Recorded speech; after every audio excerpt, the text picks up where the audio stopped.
So in this video, I'm going to provide you with a brief synopsis of the text Europe as Borderland by Etienne Balibar. This is a really important text to understand if you're doing the social sciences or if you're doing the political sciences. Etienne Balibar is a philosopher that has influenced lots of different contemporary authors that we read today, people who you certainly will have heard of. And in my opinion, his ideology is really kind of underpins a lot of that literature that we read. So understanding his constructualization of Europe as borderland is really key if we're studying particularly contemporary migration and the ways in which migration is managed. So in this text, there's three different parts to the text. So in the first, he discusses the relation of political spaces and borders to citizenship. I apologize. And then in the second, he discusses the idea of deterritorialization and re-territorialization, which is examined in relation to the contemporary structure of Europe. And then in the third section, he goes back to talking about citizenship, which is really important to him, and then that relation to cosmopolitanism. So it's a complex text. It's very heavy. I'm only going to really pick out the kind of key points in this video because we could talk about this for a really long time, and that's not the aim of the video. So basically, he introduces Europe as a borderland, as like a kind of, he's a philosopher, right? Etienne Balibar is a philosopher. So he's introducing the concept to understand Europe as a borderland in relation to other pre-existing concepts. So we'll go through them now.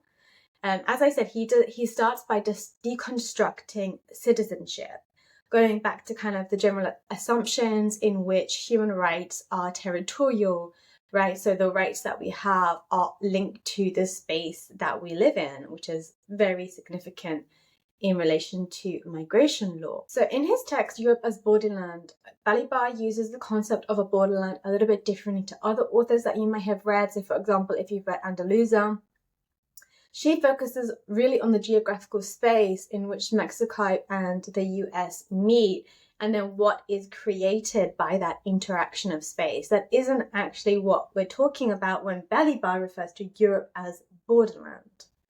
In fact, Balibar tries to offer an alternative to the dominant mode of thinking. So if you're an anthropologist, you may have heard of these. So the ones that he deconstructs include the clash of civilizations, the global network, the center versus periphery model. And he introduces the idea of borderland Europe, which he argues is a more appropriate analytical tool for understand contemporary Europe. So some key concepts that he introduces are the idea of territorialization and deterritorialization. So he describes territorialization as the process in which states were made, in which borders were invented, combining, administrative, judicial, fiscal, military, and linguistic functions, which is a transformation of space into a territory controlled by a monopolistic state power, thus rendered homogeneous. This is page 192. This is what he calls a general process of territorialization of space, which some people argue is a precondition for the emergence of politics. However, as he quotes from a book called A Thousand Plateaux, he argues that any process of territorialization is also the reverse side of another opposite process of deterritorialization, which takes place before, after, or simultaneously. To territorialize means to assign identities for collective subjects within structures of power, and therefore to categorize and individualize human beings. This is key. So I'm not going to get too much into that, but his idea of territorialization and deterritorialization is a really important concept in this text. So he goes on to say that borderlines allow a clear distinction between the national, the domestic inside, and the foreigner outside. So he then discusses this idea of territorialization in relation to the EU. So the EU is a bit of an odd case, and he gets into this in his text, because he argues that the EU is in principle open to indefinite expansion without pre-established limits, while leaving outside or excluding some territories that may historically have been considered European. So this comes from the official definition, actually, of the EU, which is inscribed in the draft of the Constitution, because the Union said, and he's quoting here, "It is open for any European state that respects its values." But which states, apart from those already admitted, are European and which states are not? So we have examples like Turkey, we have examples like Ukraine. He lists other examples like former Soviet Union countries. He includes like Morocco, Israel, Palestine, Russia itself. Who is to decide who respects what European values are and who doesn't? And how do we even understand what European values are meant to be? Because this is one of those very complicated, Eurocentric, concepts that from a decolonial position become very difficult to get your head around. What actually is a European value?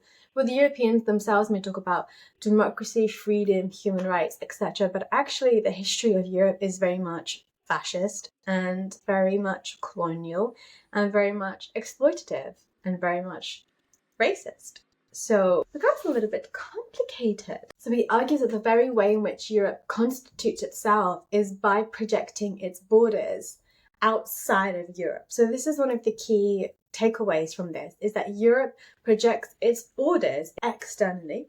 So the border is no longer that line on the map. That's not what Europe's border actually is, because Europe has the ability to carry out border activities in third countries. So for example, in Northern African countries, just like the UK has the ability to do that in France and in Belgium. So the external borders of Europe, as well as being very vague and open, technically indefinitely open to anybody and also closed to anybody, are also projected outside of the geographical space of Europe as a whole. So he argues that through these processes, Europe is not only deterritorialized, but it's also delocalized and put outside of itself, and in the end, deconstructed. In fact, he says that it's a phantom. He says Europe, in a sense, is a phantom of the past, a name that is history rather than society, politics, or economics. Since the flows of capitalization, population, communication, and political action cross its territory, investing in its cities and workplaces, but do not elect it as a permanent or specific site. So it's a philosophical argument, right? He's making a philosophical argument. He also argues, as other authors have done, that globalization is not this kind of late product of transformation of capitalism into imperialism. It's not this moral panic that is only affecting modernity. It was already there since the late discoveries of the 16th century, which very much laid the basis for the development of capitalism as a mode of production, not only through globalization, but also through racism. But that's a bit of a story for another day. So this is where he starts to get a little bit key, because he says that a world system of economies and states also means an international division of labor. Not only specialization of certain regions and countries around certain types of products, for example, industrial, raw material, or agricultural, but above all, a hierarchization of the labor force with or without compensatory migrations and corresponding ideological representations of different human kinds, which, he argues, explains, at least in part, why racism is structural within this world system. So in the second part of his discussion, he goes back to the concept of territorialization and deterritorialization. This territorialization and deterritorialization allows us to distinguish between politics that affect, at the same time, the interior and the exterior. So Balibar refers to this as Europe's security identity, in which the foreigner is constituted as a political enemy, as an antithesis to Europe through violent processes of exclusion. These violent processes are not only played out around the periphery of Europe, although of course these processes do play an important role. This exclusion is also performed within Europe, constituting and reconstituting the migrant as undesirable, as other. This, for example, is noticeable in the ways in which once people have arrived in Europe, and they have crossed the geographical border, they have not left the border behind, because technically any member of the police becomes a border guard, becomes an individual who is capable of enforcing the border. So for example, with ID checks, with like random ID checks, these people do not leave the border when they cross the border. In fact, they carry the border with them on their backs. So the border becomes both inside Europe and outside of Europe. So Balibar quotes Sandra Mesadra with an issue of what he calls a global war of elimination, if not yet extermination, on the ubiquitous borderlands of frontier Europe. Mesadra's attempt is to expand the model of war to the study of the violent processes of control and suppression which target illegal migrants and also affect asylum seekers at the outer borders of the so-called Schengen space. So his description of the border war of Europe does not only refer to the statistics of the increased deaths in the Gibraltar Straits, up the Alps in the English Channel, across the Tunnel in the Mediterranean. It is also an analysis of the contradictory effects of violent security policies which are waged in the name of Europe by bordering countries, which are now being aggravated overseas. So, for example, he references here the global war on terror. A funny thing happened to Omar on his way to freedom. Hey! You one of their refugees? Yes. Fate took a detour. What's your name, pal? Omar. Right, Omar. Don't blow up shite or, rape anyone, right? Okay. Do you want to lift back up to town, pal? He claims that these policies in the long run reveal their actual function. At the same time, they tend to attract and to repel the migrants, which means installing them in a condition of permanent insecurity. There is indeed no question of suppressing the flows of migrants towards Europe. These flows are absolutely needed to reproduce the old capitalist reserve army in a period where a significant part of the national labour force is still, although less and less effectively, protected by social rights and regulations which have been partially constitutionalised. So this means that the new proletariat, in the original sense in which it was adopted by Marx, which are workers without a social status or recognition, must be transformed into subjects and objects of fear, experiencing fear, the fear of being rejected or eliminated, and inspiring fear in the stable populations. This is supposed to make sure, he argues, that they will not become integrated into the political constituency, in particular through their participation in common social struggles and in the end becoming citizens.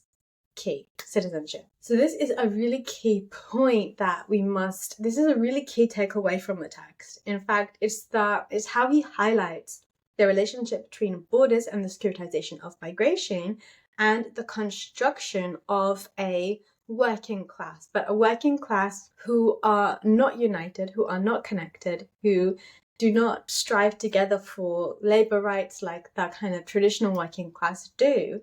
In fact, it's a working class built of migrants and displaced peoples who are then able to perform essential functions in the northern labour market. And this is really widely reflected in the statistics. If you look at the data for your country, or if you look at just EU data as a whole, you can see that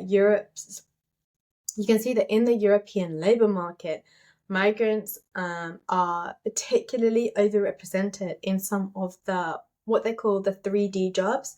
So that means dangerous, degrading, and dirty. So in summary, it's quite a difficult text, but for me, the part that I take away the most from this is definitely his understanding of how migration influences the construction of the labour market within contemporary capitalism. I would summarize by saying that in this text, Balibar offers an alternative to the dominant model, the clash of civilizations, the global network, the centre versus periphery, into which he calls Borderland Europe. He starts with the idea that Europe is a political space that could and perhaps should be imagined in terms of overlapping, open regions. He also discusses citizenship a lot in this text, but it's a little bit difficult to kind of include everything into this video. But he argues that citizenship is the institution of institutions which commands all other. He says that the only way that we can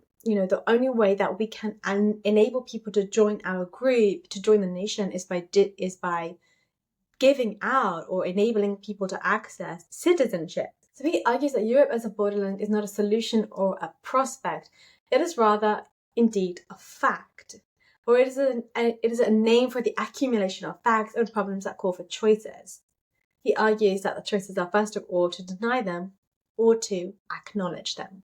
So what's the most important thing to take away from this video? It is definitely the connection between borders and between managing migration and between the creation of a working class, of a migrant labour working class. And what I think is really important to understand is that people who come to Europe, they know this, right?